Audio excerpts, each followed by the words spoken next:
Praise the lord. మన ప్రభును మన రక్షకుడైన యేసుక్రీస్తు వారి ఉన్నతమైన నామంలో మీ అందరికీ మా హృదయపూర్వక వందనములు. ఈ యొక్క ఆదరణ వాక్యము మీకు దీవెనకరంగా ఉందని నమ్ముతున్నాము. కనీసము ఈ వాక్యమును ఒక 10 మందికైనా షేర్ చేయగలరని దేవుని పేరట మనవి చేసుకుంటున్నాము. ఈ రోజు దేవుని వాక్యము, ఇజ్రాయేలీల దేవుడైన యెహోవా రెక్కల క్రింద సురక్షితముగా నుండునట్లు నీవు వచ్చితివి. రూతు గ్రంథము 2వ అధ్యాయము 12వ వచనము. The God of Israel under whose wings you have come to take refuge. Ruth chapter 2 verse 12. ఈ రోజుకు గాను కృపగలిగిన దేవుడు మనకు అనుగ్రహించిన వాక్య భాగమును బట్టి ధ్యానించుకుందాము. ప్రియమైన సహోదరి సహోదరులారా, ఒక్కసారి మనము దేవుని దగ్గరకు సమస్తమును కాదు అనుకొని వచ్చినప్పుడు ఆయన మనల్ని విడువడు, ఎన్నడు ఎడబాయడు. నమ్మి వచ్చినప్పుడు ఆయన మోసపరచడు. ఈరోజు వాక్య భాగం సెలవిస్తున్నట్లుగా మనము ఆయన రెక్కల క్రింద సురక్షితముగా ఉండుటకు వచ్చాము. మేము దేవుణ్ణి నమ్ముకొని ఆయన దగ్గరకు వచ్చాము, ఏమవుతుందో ఏం జరుగుతుందో అని భయపడాల్సిన అవసరత గాని సందేహపడాల్సినటువంటి పని గాని లేదండి. ఎప్పుడైతే ఆయన సన్నిధిని కోరుకున్నామో అప్పుడే మనము చాలా చాలా చాలా సురక్షితమైనటువంటి స్థలములో ఉన్నాము అని అర్థం. ఈ రోజున ఈ మాటలు రూతుతో బోయాజు మాట్లాడుతున్నట్లుగా మనము వాక్య ఆధారంగా చూడవచ్చు. నయోమికి కోడలుగా ఉన్నటువంటి రూతు తన సొంత ఊరిని వదిలివేసుకొని, భర్త కూడా చనిపోయినప్పటికీ, పిల్లలు కూడా ఎవరు లేనప్పటికీ అత్త నయోమి వెంట బెత్లెహేముకు వచ్చింది. మనం ఇక్కడ ఒకటి గమనించాలి. నయోమి ఇంకో కోడలైనటువంటి ఓర్పా రాలేదు, కానీ రూతు ఆమె వెంట వచ్చింది. అంటే నయోమి వద్ద ఏదో ఆస్తిపాస్తులున్నాయి, ఈమెతో నేను వెళ్తే అవన్నీ కూడా నాకే సొంతం అవుతాయి అనే ఆలోచన తనకి రాలేదు. ఎందుకంటే లేఖన భాగములు సెలవిస్తున్నాయి నయోమి రిక్తురాలిగా ఉన్నది అని. అంటే కట్టుబట్టలు తప్ప వారి యొద్ద మరే ఏ ఆస్తి గాని సంపద గాని భూమి గాని లేదు. అయినప్పటికీ రూతు అత్త అయినటువంటి నయోమితో ఆమెకు తోడుండుట కొరకు ఒక మంచి ఉద్దేశంతో వచ్చింది. మనము కూడా దేవుని సన్నిధిని ఆశ్రయించినప్పుడు దేవుడు ఏదో ఇస్తాడు, ఏదో కావాలని ఆశించి రాకూడదు. ఆయన నాకు నిత్య జీవమును ప్రసాదించాడు, ఆయన నా కొరకు కలువరిలో మరణించాడు, నన్నుగా ప్రేమిస్తున్నాడని తెలుసుకొని కేవలం ఆయన్ని స్తుతించుటకు, ఆయన పరిచర్యలో పాలిభాగస్తులుగా ఉండుటకు మనము రావాలి. అప్పుడు నిజముగా దేవుని రెక్కల క్రింద మనము సురక్షితంగా ఉండగలము. రూతు కూడా చాలా మంచి ఉద్దేశంతోనే అత్త వెంబడి ప్రయాణమయ్యి వచ్చి అత్తని మంచిగా చూసుకోవాలి అని ఆలోచించింది. నీ దేవుడే నా దేవుడు అని నమ్మి విశ్వసించింది. ఆయన దగ్గర ఉంటే నాకేం భయం లేదు, నాకేం కొదువ లేదు అని రూతు నమ్మింది. అయితే ఆ విధంగా వచ్చినటువంటి రూతు రాగానే ఆనందంగా ఉండగలిగిందా? బెత్లెహేము రాగానే సమృద్ధితో కడుపు నిండా ఆహారం తీసుకోగలిగిందా అంటే లేదనే చెప్పాలి. రూతు మొదట కష్టాలు పడినట్లుగానే మనం చూడవచ్చు. ఎందుకంటే ఆమె అత్తకు తినడానికి కూడా తిండి లేదు. కాబట్టే బోయాజు పొలములో పరిగా ఏరుకోవడానికి వెళ్ళింది. మొదట కొన్ని దినాలు పేదరికమును కష్టాలని చూసింది. అయినంత మాత్రాన ఆమె సురక్షితంగా లేదా అంటే చాలా సురక్షితమైన ప్రాంతంలో ఆమె జీవిస్తుంది.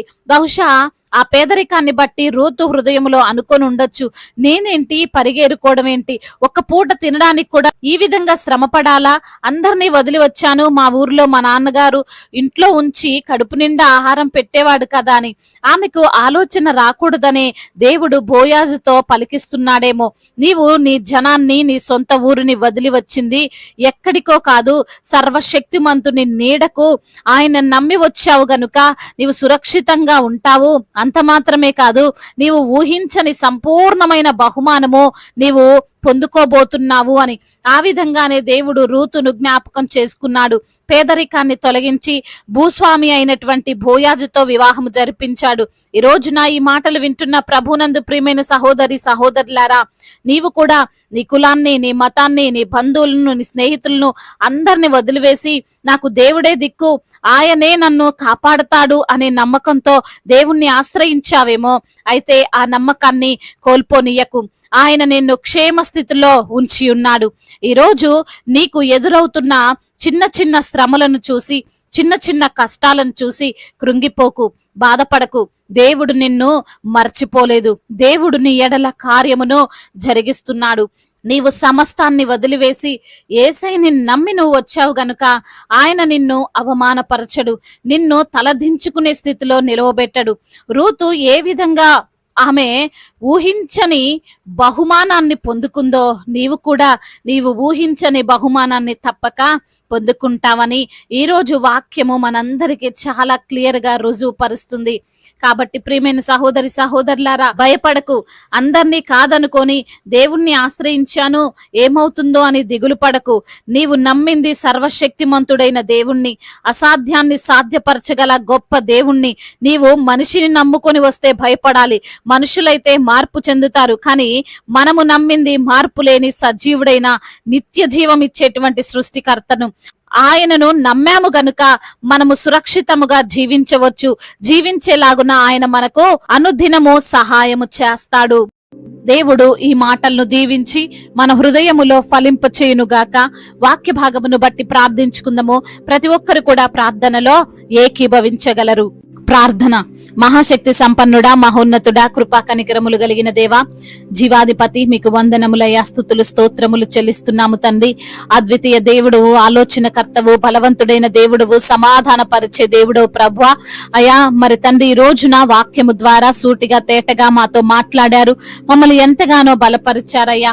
అవును తండ్రి, అయా అందరిని వదిలి మిమ్మల్ని నమ్మిన బిడ్డలను ఎంత మాత్రము కూడా విడువని దేవుడవని, ఎడబాయని దేవుడవని, అయా ఎప్పుడు కూడా మోసపరచని దేవుడవని ఈ రోజున వాక్యము ద్వారా సూటిగా తేటగా మాతో మాట్లాడి మమ్మల్ని బలపరిచి ధైర్యపరిచి ఆదరించి ప్రోత్సహించిన మీ అమూల్యమైనటువంటి మాటలను బట్టి మీకు స్తోత్రాలు ప్రభువా. ఈ రోజున ఎందరైతే బిడ్డలు వారికి ఉన్న అనారోగ్య సమస్యను బట్టి మీ సన్నిధిలో మొర పెడుతున్నారో వారి మొరను మీరు ఆలకించండి. వారికి ఉన్న ప్రతి అనారోగ్య సమస్యను యేసు నామములో తీసివేయమని బ్రతిమిలాడుకుంటున్నాం. అరికాలు మొదలుకొని నడినెత్తిన వరకు తండ్రి మీ యొక్క అమూల్యమైనటువంటి రక్తములో బిడ్డలను ప్రోక్షించమని బ్రతిమిలాడుకుంటున్నాం. మరణ పడకపై ఉన్నటువంటి బిడ్డలను తండ్రి మీరు తాకండి, సంపూర్ణమైన ఆరోగ్యమును వారికి దయచేయమని బ్రతిమిలాడుకుంటున్నాం. అదే విధంగా ఆర్థిక సమస్యలను యేసు నామములో కొట్టివేయండి. అయా అప్పుల భారాల నుండి విడుదలను దయచేయమని బ్రతిమిలాడుకుంటున్నాం. అప్పు తీసుకునే వారిగా కాదు గాని అప్పు ఇచ్చే బిడ్డలుగా వారిని ఆశీర్వదించండి. తలగా ఉంచుతాను గాని తోకగా ఉంచునన్న మీ వాగ్దానము వారి జీవితంలో మీరు నెరవేర్చండి. అదే విధంగా నా ప్రభువా, ఎందరైతే బిడ్డలు ప్రభా ఉద్యోగము లేక బాధపడుతున్నారో అయ్యా మంచి ఉద్యోగాన్ని వారికి మీరు అనుగ్రహించండి తండ్రి. అదే విధంగా మరి తండ్రి ప్రమోషన్ నిమిత్తము, ట్రాన్స్ఫర్స్ నిమిత్తము అయ్యా మీ సన్నిధిలో మొరపెడుతుండగా అద్భుతమైన కార్యం వారి పట్ల జరిగించండి. చిన్న బిడ్డలందరినీ కాచి కాపాడండి. యవన బిడ్డలందరికీ మీరు తోడుగా ఉండండి.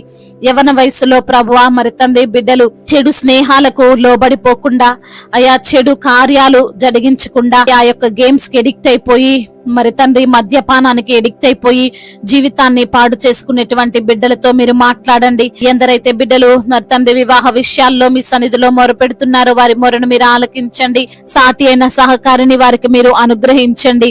గర్భఫలము లేక బాధపడుతున్నారో, ఎన్నో హాస్పిటల్కి తిరిగినప్పటికీ ఫలితము లేక దిగులు చెందుతూ కన్నీరు కారుస్తూ అవమానాలను ఎదుర్కొంటున్నారో వారిని బట్టి ప్రార్థిస్తున్నాము. గర్భఫలము మీరిచ్చు బహుమానము తండ్రి, అద్భుతమైన కార్యము వారి పట్ల జరిగించండి. గర్భిణీ స్త్రీలను మీరు దీవించండి, ఆశీర్వదించండి, బలపరచండి. నా ప్రభా, ఇప్పుడే పుట్టిన చంటి బిడ్డలను కూడా మీరు జ్ఞాపకం చేసుకోండి. మంచి ఆరోగ్యమును వారికి మీరు అనుగ్రహించమని వేడుకుంటున్నామయ్యా. బిజినెస్ చేస్తున్న వారిని దీవించండి, చేతి పని చేసుకున్న వారిని ఆశీర్వదించండి. ఈ ఎందరైతే బిడ్డలు ఈ రోజున నా తండ్రి ప్రయాణాల్లో ఉన్నారో వారి ప్రయాణం అంతటిని సుఖముగా, సౌఖ్యముగా, క్షేమకరంగా ఉండునట్లుగా కృప చూపించమని బ్రతిమిలాడుకుంటున్నాము తండ్రి. అయ్యా మరి తండ్రి మా భారతదేశాన్ని దీవించండి తండ్రి. సమాధాన దేశముగా, సఖ్యత కలిగిన దేశముగా, ఎటువంటి విభేదాలు తారతమ్యాలు లేని అయా దేశముగా మా భారతదేశాన్ని మీరు నిలవబెట్టండి తండ్రి. దైవజనులందరికీ మీరు తోడుగా ఉండండి. సమయోచితమైనటువంటి జ్ఞానమును, వివేచనను వారికి అనుగ్రహించమని వేడుకుంటున్నాము తండ్రి. అయా మరి తండ్రి అనేక ఆత్మలను మీ కొరకు సిద్ధపరిచే వారిగా వారిని మీరు నిలవబెట్టమని వేడుకుంటున్నాం ప్రభువ. మిషనరీస్ ని దీవించి ఆశీర్వదించమని వేడుకుంటున్నాం అయ్యా. అయ్యా దేవా, ఇంకా తండ్రి ఎందరైతే బిడ్డలు తండ్రి ఇంకా చెప్పుకో చెప్పుకోలేనటువంటి బాధతో విరిగి నలిగిన హృదయముతో మీ సన్నిధిలో మొరపెడుతున్నారు. వారి మొరను మీరు ఆలకించి వారికి సమాధానమును అనుగ్రహించమని బ్రతిమిలాడుకుంటూ తండ్రి, ఇంతవరకు చేసిన ప్రార్థన అంతటిని మీ పాద సన్నిధిన చేర్చుకోమని మా నాథుడు సర్వశక్తిమంతుడు సజీవుడు బలవంతుడైన యేసుక్రీస్తు వారి ఉన్నతమైన శక్తి కలిగిన నామంలో ఈ ప్రార్థనను అడిగి వేడుకొని పొందుకొని ఉన్నాము మా ప్రియ పరలోకపు తండ్రి. ఆమేన్.